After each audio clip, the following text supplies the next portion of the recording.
Hey everybody, and welcome back to another video, and today we're going to be taking a look at the Harry Potter Yule Ball dolls from Mattel.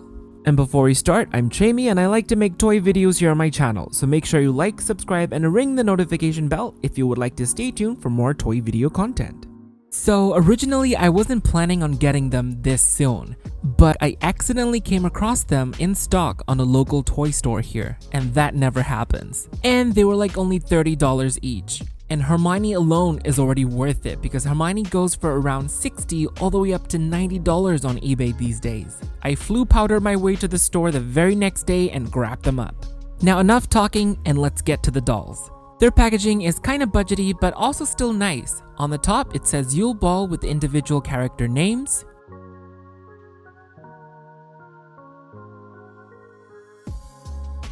And on the bottom, just like the OG dolls, they get character portraits of the actors themselves. Aw, just look at them wee babies! And on the background, it features the Yule Ball set in the Great Hall. And funny enough, this photo is actually not from the movie, but from the Harry Potter London tour set. Their boxes are clear, and on one side it has an embossed Harry Potter logo, and on the other side, it also has an indented lightning bolt shape. And on the back, you get stock image photos of each character as well as a little character description. I don't know about you guys, but I always love seeing stock images on the back of doll boxes. And I have to say, the writers did a nice job. Like, they did their research for the write-ups because it's not just like a generic description, it really goes into the story arcs of these characters during the Yule Ball. And on the bottom, it also promotes the other dolls that are available from this line, so I should get Cho Chang soon. Now, let's take them out. Boom! They're out of the box, and guys, I have to say, they look really good standing together out of the box. Just skimming through just now, I can see a lot of details and a lot of movie accuracy happening, so I can't wait to get into the details. So the boys can pretty much stand on their own because of their flat shoes, but Hermione needs support from a doll stand. Now let's get into the details, starting with Harry. So first up, all of them come with this little thing which the box says it's the invitation to the Yule Ball, but upon research, it was indeed used in the movie as a invitation / little program booklet kind of thing. Now, Harry has a brand new face sculpt, and this one resembles him more than the younger version, I would say. The way the lightning bolt scar is painted has changed, and he got sculpted hair with more detailed strands and locks this time. His dress robe is really movie accurate. It's made out of black shiny satin for the lapel and the cuffs. And I'm pleasantly surprised to find out that his robes and his outfit are two separate pieces. Underneath, he has a white shirt, a white ribbon bow tie, and a black vest made out of the same material as the satin on his lapel, and he also gets faux buttons. He also got black pants, which are the same material as the rest of his robes. And he also got black shoes, and noticeably with thicker soles and a bigger flat area. This was probably done to make them balance well and stand on their own, which does work. For his articulation, he moves at the neck, shoulders, elbows, wrists, hips, and knees. His glasses are removable, so here is a better look at his face paint, and I have to say it does really resemble Daniel Radcliffe a lot more than his younger version. I just kinda wish that he had more of an expression instead of this blank stare, but maybe he was just stressed about the Triwizard Tournament. And here is a comparison between the first younger version, so aside from the face sculpt, his hair color has also changed, but bodies and height-wise, they stay pretty much the same, with the Yule Ball doll being a tiny bit taller. Next up, we move on to Ron, and he also comes with the invitation, and overall, Ron's outfit is so vibrant and so detailed. I never liked his dress robes in the movie because you're not supposed to like it, right? That's the point of his dress robes. But in doll form, because of the overly exaggerated details, it gives so much more room to play around with and add the details on the dolls, so it looks really fun. Just like Harry, Ron also sports a brand new face sculpt with his iconic smirk, and his expression is just perfect. But his face paint, have to say disappointingly, is pixelated, like a lot. He also has a brand new sculpted hair with tons more strands and locks details. His robes have an all over floral pattern that goes all the way around. And he got pink lace, actual lace on his lapel and the cuffs. And his cuffs are actually like bunched up with a elastic underneath to create that little kind of bell-shaped effect. Underneath, he has an off-white ivory color shirt, and even the cuffs underneath have the same effect. He then has a checkered pattern vest with gold faux button details and this giant collar. He then has brown pants with the same black shoes as Harry. Here is a comparison with his first younger doll, and as you can see, for him, the height looks pretty much the same, so I'm guessing the body type is exactly the same as well. And just like Harry, he also got a hair recolor with the new one leaning more towards a brighter and lighter shade of orange. But I have to say, in both waves, they did such a nice job on Rupert Grint's sculpt. Now, the belle of the ball, Hermione.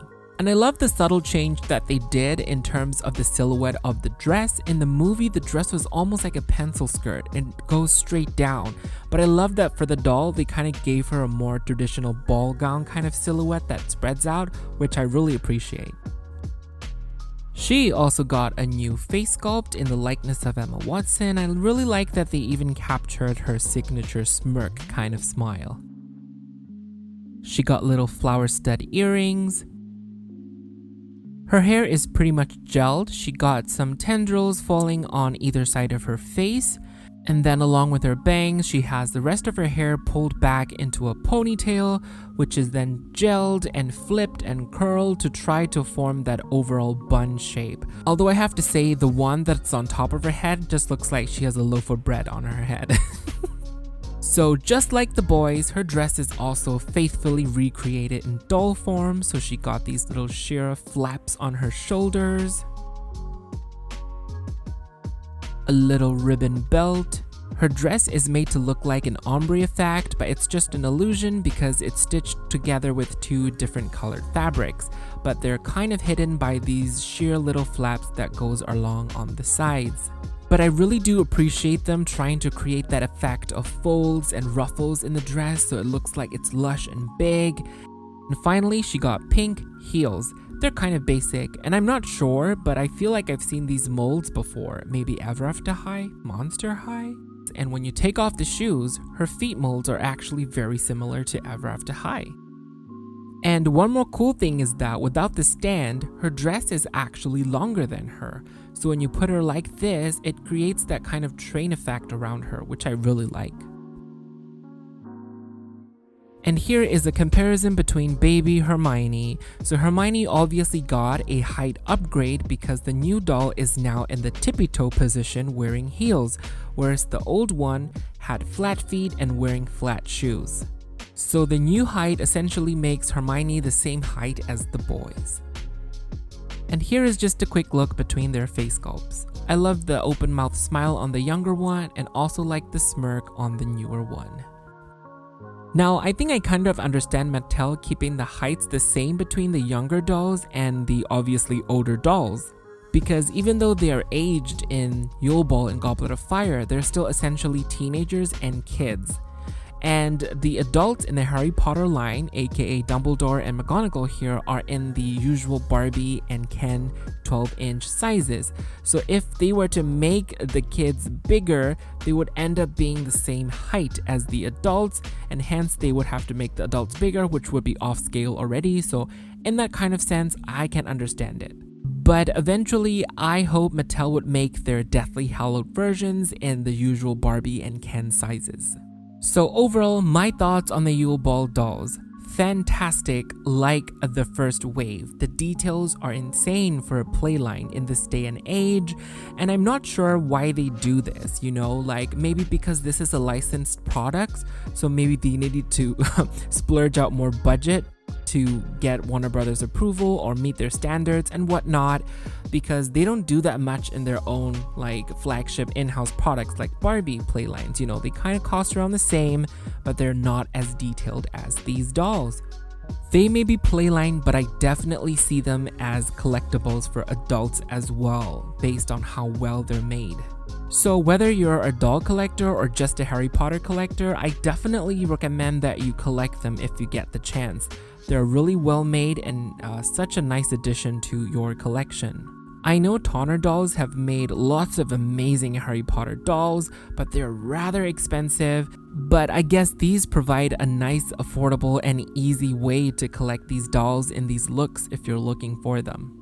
I don't know why I waited 3 years to start collecting them, but I'm glad I started now, and I really just can't wait to complete the collection and get the rest of the characters that are currently available, and of course still hoping that Mattel continues this line and do more characters. With that said, that's it for my review on the Harry Potter Yule Ball dolls. I really hope you guys enjoyed the video. You can also check me out on Instagram at Chaymie Creates for my toy photography. If you enjoyed this video, please like, thumbs up, and subscribe. It'll really help out my channel. Once again, thanks so much, and I'll see you all soon in my next video. Bye!